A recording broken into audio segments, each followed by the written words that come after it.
In Hebrews 11, they gave us some example of some great men that God has used since the beginning of time. Abraham, Noah, Paul. There are so many witnesses that he has used that it isn't impossible to exercise your faith, that it isn't impossible to trust Jesus. These are men that fix their eyes on Jesus, that know that the goal is heaven, because the word of God said, I will press towards the mark for the prize of the higher calling of God, which means we are pressing for something that is greater than us. So every moment we get, every time we get, we can't be joking, we can't be playing, especially in times like these. We have to be pressing because we know that the enemy isn't backing down. And tonight I want to move on to Hebrews 12 verse 1. It says, wherefore, seeing we also compass about with so a great cloud of witnesses.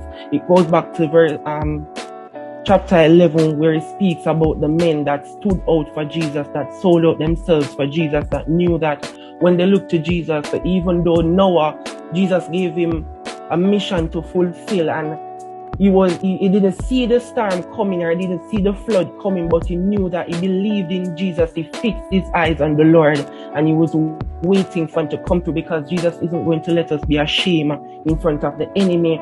But no matter what he went through, the criticism, the putting down, now you know that there's going to be a flood. He still pressed on. And I want to say to somebody tonight, a young man, a young woman that is on this meeting, that don't matter what your classmate may tell you, that guess what, you can't pass your CXC, or you're not going to be enough to become a lawyer or a doctor. Once you're looking unto Jesus, all things are possible, because with him on our side, with him in the ship, with him on the boat, we know that the storms may be licking the boat left, right, and center, but we know that Jesus is going to bring us through.